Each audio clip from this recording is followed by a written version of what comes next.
नमस्कार, महाकाल टुडे में आप सभी दर्शकों का स्वागत है। आपके साथ मैं हूं रंजना राय और चलिए नजर डालते हैं शहर की ताजा खबरों पर।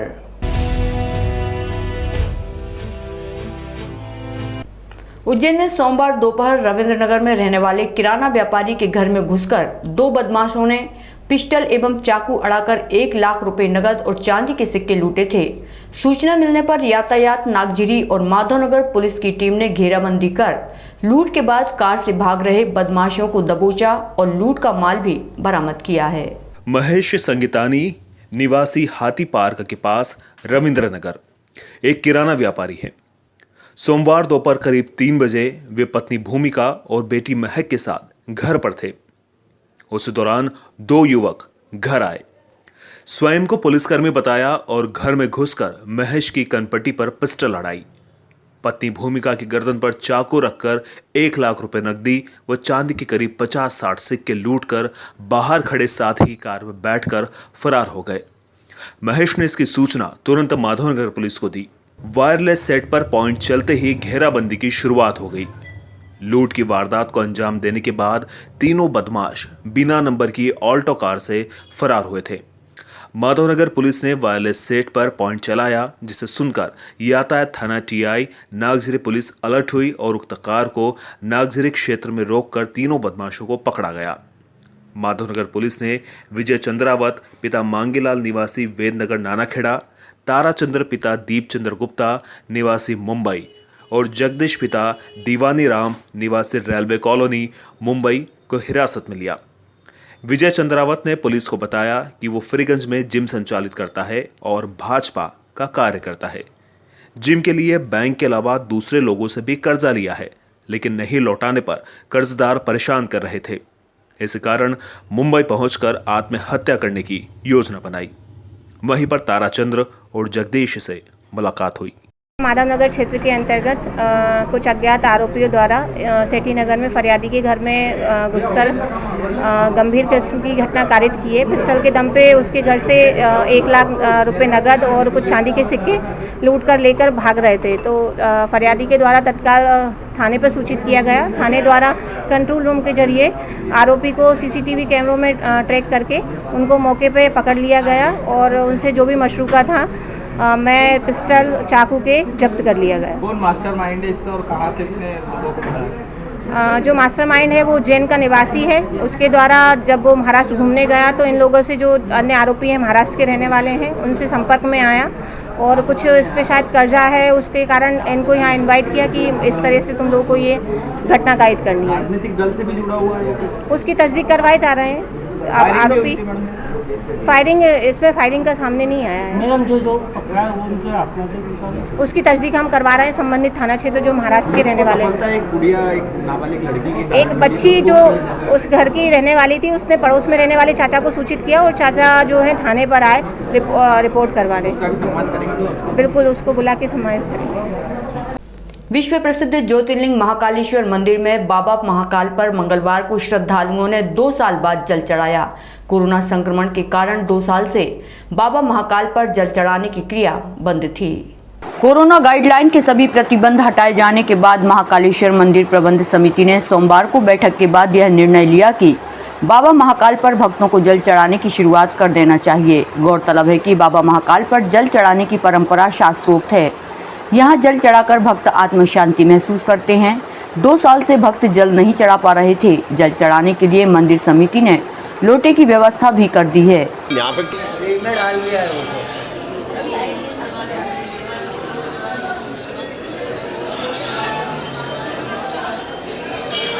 भैया उसमें डाल दो, उधर डाल दो, वो भी चालू ही है। निकल जाओ। हाँ चला हट जाओ। चलिए चलते जाओ। जय श्री माता।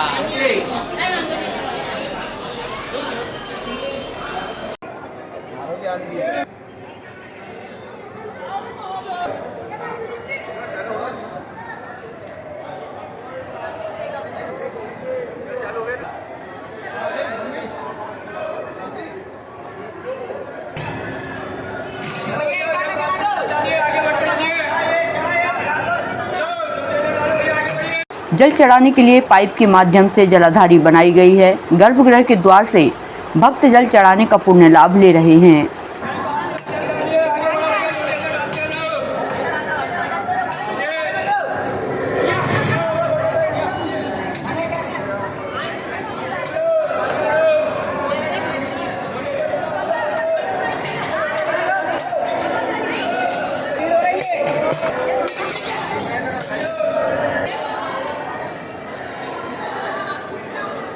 प्रशासन की तरफ से, मंदिर प्रशासन की तरफ से जल चढ़ाने के लिए लोटे की व्यवस्था यहाँ मंदिर से ही करी गई है, इसलिए हमें बहुत प्रसन्नता है और बहुत अच्छा लग रहा है ये।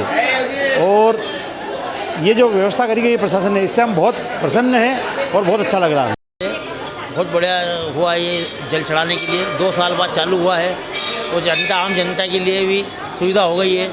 और ये श्रद्धालु आते हैं जल चढ़ाने के लिए और वो चिल्ला चोट करते थे पहले। अगर ये भगवान का जो जल का पात्र लगा है, इसमें अगर जल चढ़ा के आदमी खुश होकर जा रहा है और भगवान को 2 साल बाद उसका जल चढ़ना चालू हो गया है।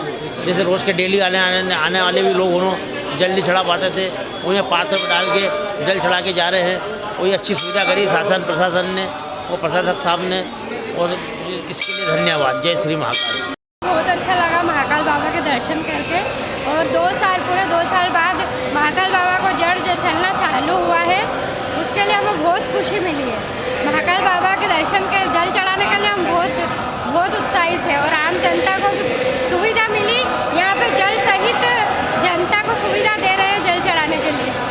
मध्य प्रदेश में हुई आरक्षक परीक्षा के रिजल्ट आने के बाद छात्रों ने जमकर विरोध किया। यहां कोठी पर सीएम के नाम ज्ञापन भी दिया गया। उज्जैन की सड़कों पर सैकड़ों छात्र छात्राएं आज सुबह टावर से पैदल कोठी की तरफ जाते हुए दिखे। पुलिस और प्रशासन के महकमे में हड़कंप मच गया।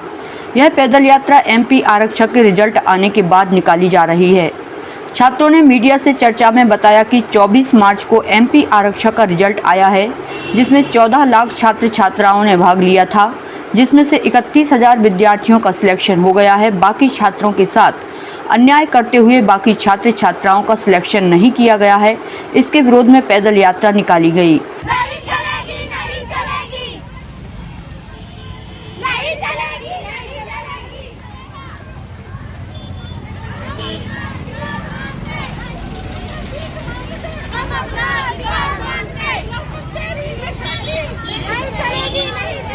छात्र छात्राओं ने प्रशासन के जवाबदार अधिकारी पर गंभीर आरोप भी लगाए हैं।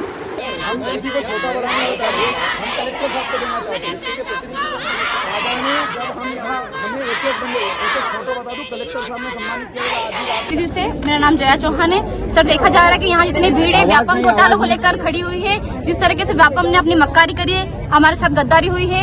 यहाँ पे बहुत सारे लोगों ने फॉर्म डाला, उनका सिलेक्शन नहीं हुआ, कम कट ऑफ नंबर जारी नहीं किया इन्होंने। जैसा कि क्वालिफाई और डिस्क्वालीफाई बताया, इन लोगों को कट ऑफ जारी करना था। हमारे साथ नाइंसाफी हुई है यहाँ। इस कारण हमें अब व्यापम से अनुरोध है कि हमारा अधिकार हमें वापस दें। आने की जरूरत इसलिए पड़ी क्योंकि जो पीईबी ने एमपी आरक्षक का रिजल्ट निकाला है, इसमें घोटाला हुआ है। यानी कि ओबीसी की गर्ल्स 74 नंबर जो लेके आई है वो फेल हुई है और ओबीसी का बॉयज जो है 65 नंबर में पास हुआ है। तो ये घोटाला है, इस घोटाले को दुरुस्त किया जाए और रिजल्ट दोबारा जारी किया जाए। हमारी ये मांग है सभी स्टूडेंट। ऐसे कितने लोगों के साथ हुआ? ये पूरे 14 लाख लोगों ने फॉर्म भरा था, उसमें से 31,000 लोगों का सिलेक्शन दिया है। उन सभी के साथ ऐसा हुआ है जी। रिजल्ट आया 24 मार्च को रात को। और एग्जाम कब हुई थी? 8 जनवरी 17 फरवरी तक। मध्य प्रदेश के धार्मिक न्यास और धर्मस्व विभाग द्वारा मंदिर समिति का गठन किया गया है। इसमें अशासकीय सदस्य के रूप में मंदिर के 3 पुजारियों को शामिल किया गया है। सोमवार शाम धर्मस्व विभाग की ओर से जारी परिपत्र में राम शर्मा उर्फ राज शनि मंदिर नईपेट, पुजारी प्रदीप गुरु तथा राजेंद्र शर्मा को सदस्य नियुक्त किया गया है। सोमवार शाम धर्मस्व विभाग की ओर से जारी परिपत्र में राम शर्मा उर्फ राज शनि मंदिर नईपेट, पुजारी प्रदीप गुरु तथा राजेंद्र शर्मा को सदस्य नियुक्त किया गया है। बता दें कि ज्योतिर्लिंग महाकाल मंदिर की व्यवस्थाओं का संचालन प्रबंध समिति के हाथ में है।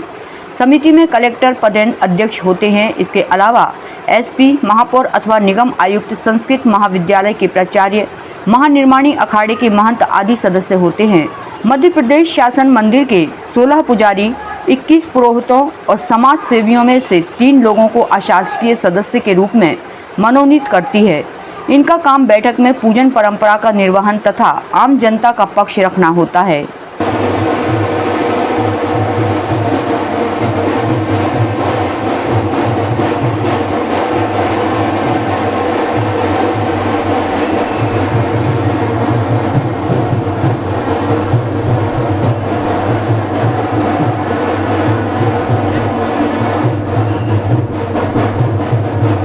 तराना में बलाई समाज के आराध्य दानवीर राजा बली की प्रतिमा प्रशासनिक अधिकारियों द्वारा हटाए जाने से नाराज अखिल भारतीय बलाई महासभा के पदाधिकारियों एवं कार्यकर्ताओं ने उज्जैन कलेक्टर आशीष सिंह को ज्ञापन सौंपा और प्रतिमा को पुनः स्थापित करने की मांग की। उज्जैन जिले की तहसील ग्राम तराना में बलाई समाज के आराध्य दानवीर राजा बली की प्रतिमा प्रशासनिक अधिकारियों द्वारा हटाए जाने से नाराज अखिल भारतीय बलाई महासभा के पदाधिकारियों एवं कार्यकर्ताओं ने उज्जैन कलेक्टर आशीष सिंह को ज्ञापन सौंपा और प्रतिमा को पुनः स्थापित करने की मांग की है।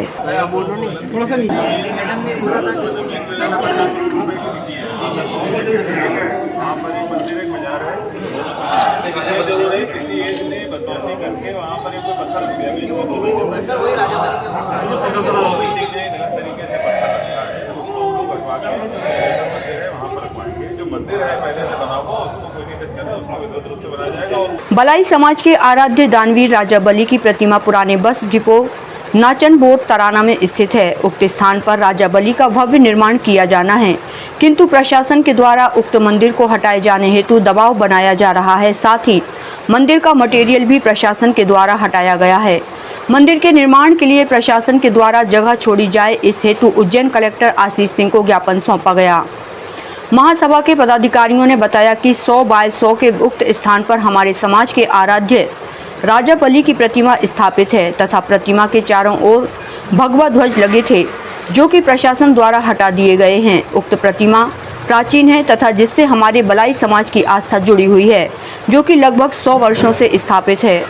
उक्त डिपो में एक दरगाह भी है, लेकिन प्रशासन के द्वारा उक्त दरगाह में किसी भी प्रकार की कोई क्षति नहीं पहुंचाई गई है, किंतु हमारे आराध्य राजा बली के स्थान को ध्वस्त करने के लिए कार्य किया गया है। तराना में बस स्टैंड पे राजा बली जी का 2-4 वर्षों से जुलूस निकलता, राजा बली जी का वहीं से स्थापना करते हैं और राजा बली जी का वहीं पर स्थान है। तो हम चाहते हैं कि राजा बली जी का वहीं मंदिर बने, स्थान बने।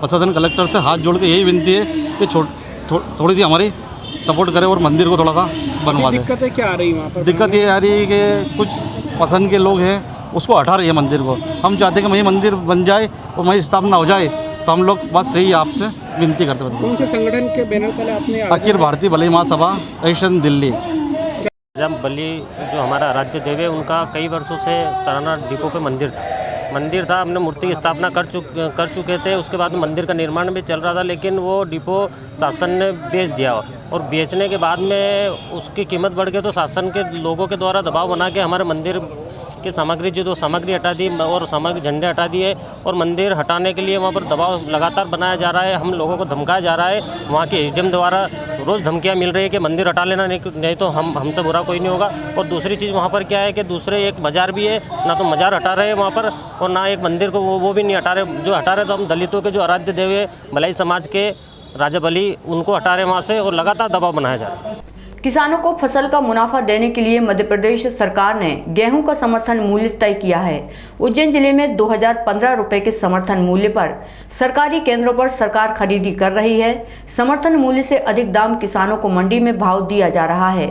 भाव अधिक मिलने से किसान अपनी फसल को मंडी में अधिक बेच रहे हैं। इस बार सरकारी खरीदी केंद्रों पर कम संख्या में किसान फसल बेचने आ रहे हैं। मध्य प्रदेश सरकार द्वारा किसानों को उनकी फसलों का सही दाम मिल सके, इसके लिए खरीदी केंद्रों पर खरीदी शुरू की गई है। सरकार ने गेहूं की खरीदी का समर्थन मूल्य 2015 रुपये रखा है, ताकि किसान को उनकी फसलों का सही दाम मिल सके। पूरे जिले में करीब 215 खरीदी केंद्र बनाए गए हैं। हालांकि इन केंद्रों पर उज्जैन कृषि उपज मंडी में गेहूं का अधिक दाम मिलने के कारण कम संख्या में ही किसान गेहूं लेकर पहुंच रहे हैं।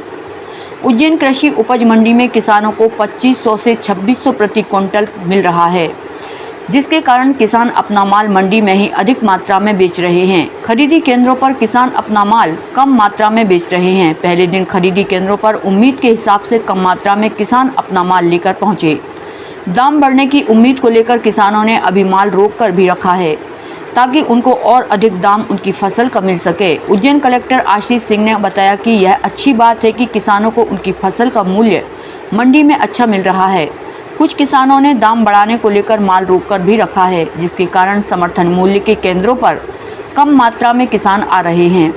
इस बार सरकार की गेहूं खरीदी भी कम होगी। अच्छी बात यह है कि मंडी में अभी बहुत अच्छा रेट मिल रहा है गेहूं का और ज़्यादातर किसान मंडी में बेचना प्रेफर कर रहे हैं, या अभी जो आशंका है कि आगे शायद दाम और बढ़े, इसकी वजह से किसान अभी अपना उत्पाद अपने पास ही रख रहे हैं। तो अच्छी चीज़ है कि इस बार हमारा जो गेहूं खरीदी के माध्यम से, केंद्रों के माध्यम से जो गेहूं खरीदी होती है उसमें शायद कम गेहूं आए, लेकिन एक स्वागत योग्य कदम है क्योंकि किसानों को बाहर बहुत अच्छा गेहूं मिल रहा है, फिर भी बहुत अच्छा दाम मिल रहा है। निश्चित रूप से हमारे किसान भाइयों को मंडी में बाज़ार और खुले बाज़ार में बहुत अच्छे भाव मिल रहे हैं और उनको भाव अच्छे मिल रहे हैं। इस वजह से खरीदी केंद्रों पे गेहूं कम आने की पूरी संभावना है। तो इसके लिए फिर कुछ कदम उठाए जाएंगे? तो नहीं, इसकी आवश्यकता नहीं है। किसान भाइयों को अच्छा मूल्य मिले और वो मंडी में मिल रहा है।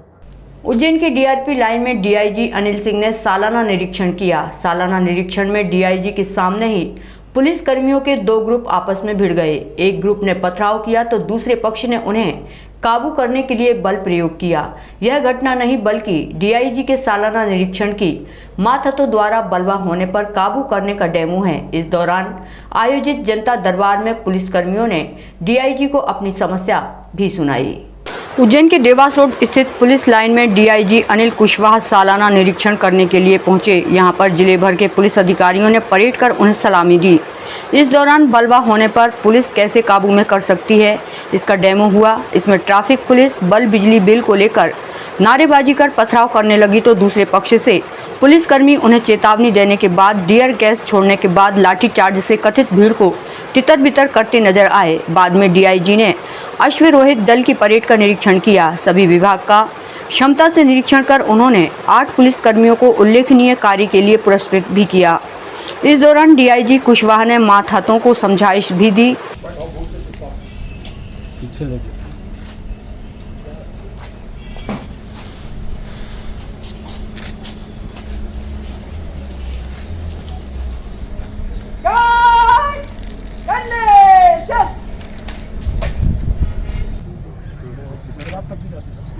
बाहर भी जाते अंदर भाग नहीं जाते आदर्श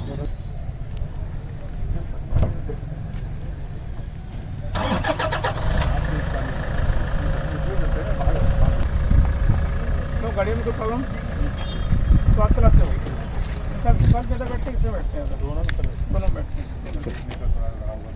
ये 62 69 है, 62 70 है और ये चला के अगर वो दूर लंबी दूरी का देंगे वो अदर स्टेट के बीपी की डिमांड ज़्यादा आती है। ये कौन सी है?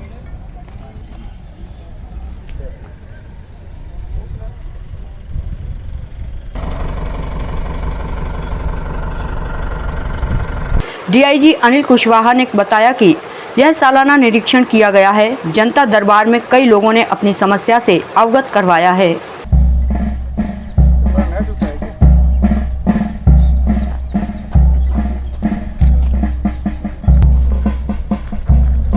कि आज जो है उज्जैन ज़िले के वार्षिक निरीक्षण था जिले का। आज पहले दिन था तो इसमें आज हमने परेड का इंस्पेक्शन किया। हमने बलवा परेड भी देखा। जो हमारे कर्मचारियों को अक्सर जो है ग्राउंड पर ऐसी स्थिति बनती है जब भीड़ को नियंत्रण करना पड़ता है, वो देखा। और उसके बाद अभी एमटी सेक्शन में हम आए हैं।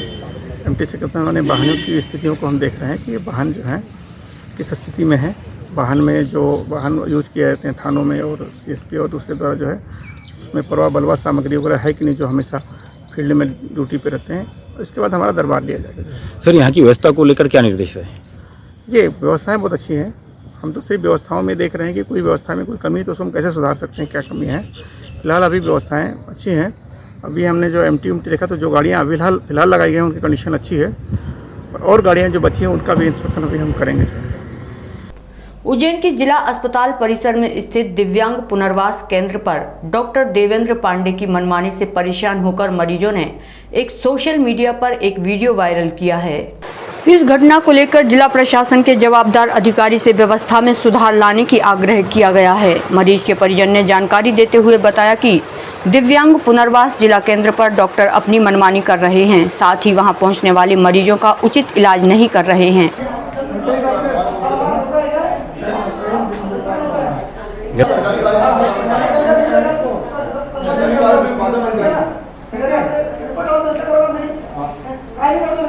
सरकारी काम में बाधा बढ़ रही है। 20% दे रहे लोग बाहर से पैसा लोग आ रहे हैं क्या बताओ, लोग आ रहे हैं सरकारी काम में बाधा बढ़ रही है। आपने बोला आप मेरे मरीज नहीं है, आप मानसिक विकलांग के हैं, आप मेरे मरीज नहीं है। क्या हो गया पंडित जी? अरे यार मैं अपने नियम से काम करता जा रहा हूँ। ये देखिए अपने आप आ रहे हैं, मेरे जान पहचान के नहीं है कोई, लेकिन ये बीच में क्या पा रहे हैं यार? पत्रकार मैटर अलग है भाई, मैं ये बनाते जा रहा हूँ। देखो मैं इसको जान रहा हूँ क्या, ये अपना पेपर आया ना आपके सामने और अभी कंप्लीट कर रहा हूँ। सरकारी काम में बाधा डालने सरकारी काम में बाधा मत डालिए। जिससे परेशान होकर मरीजों ने सोशल मीडिया पर एक वीडियो वायरल कर दिया है। वहीं कलेक्टर आशीष सिंह ने भी मामले में संज्ञान लेते हुए तत्काल महिला बाल विकास के अधिकारियों को मामले में जांच करने के निर्देश दिए हैं। नीलगंगा थाना क्षेत्र के अंतर्गत माधवनगर रेलवे स्टेशन परिसर के बाहर छात्रों में खूनी संघर्ष हो गया, जिन्हें अस्पताल में उपचार के लिए पहुंचाया गया। नीलगंगा थाना क्षेत्र के रेलवे स्टेशन के समीप भारतीय ज्ञानपीठ स्कूल के सामने छेड़छाड़ के मामले को लेकर छात्रों के दो गुटों में विवाद हो गया। विवाद इतना बढ़ गया कि एक गुट के दो छात्रों को गंभीर चोट आई हैं, जिन्हें उपचार के लिए जिला अस्पताल में भर्ती करवाया गया है। नीलगंगा थाना पुलिस ने जानकारी देते हुए बताया कि छात्रों में किसी बात को लेकर विवाद हुआ था, जिसमें छात्रों के दो गुटों में मारपीट हुई थी, जिसमें दो छात्रों को सर में चोट भी आई थी, जिन्हें उपचार के लिए जिला अस्पताल भिजवाया गया है। हालांकि छात्र की आपसी सहमति के चलते मामले को रफा दफा कर दिया गया है। बाहर आके इसने कड़े की मारी है, एक मेरे को मारी है सर, यहाँ मारी है, एक इस बंदे को मारी है, मेडिकल कॉलेज स्टूडेंट है। मेरे साथ में है, इनसे पूछो, इनके साथ लेडीज है, इन्होंने छेड़ाछाड़ी करी है, उसके बाद ये भग रहे थे। मैं टेस्ट करा लो भैया, अभी मेडिकल स्टूडेंट है, देशमुख कॉलेज में पढ़ते भैया, मेडिकल स्टूडेंट है। अरे भैया उज्जैन के महाकाल मंदिर में राजाधिराज बाबा महाकाल को भस्म आरती में भस्म रमाकर बाबा की भस्म आरती की गई। यहां बाबा का आकर्षक श्रृंगार किया गया।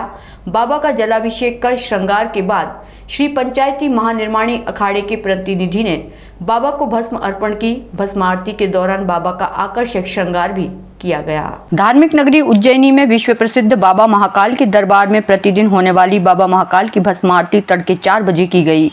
महाकाल के गर्भगृह में आज तड़के बाबा महाकाल की भस्म आरती की गई। यहां बाबा महाकाल का आकर्षक और नयनाभिराम श्रृंगार किया गया। श्रृंगार के पश्चात बड़े हर्षोल्लास के साथ बाबा महाकाल की भस्म आरती की गई। ऐसी मान्यता है कि बाबा महाकाल की एक झलक पाने से हर व्यक्ति विशेष हो जाता है।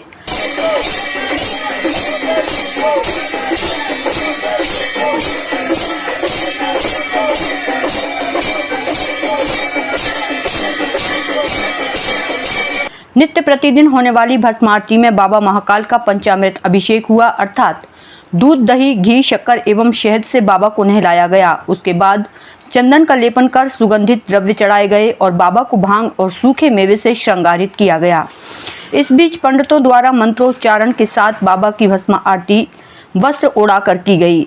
भस्मीभूत होने के बाद झांझ, मंजीरे, ढोल, नगाड़े, शंखनाद और जय महाकाल के उद्घोष के साथ बाबा की भस्म आरती की गई।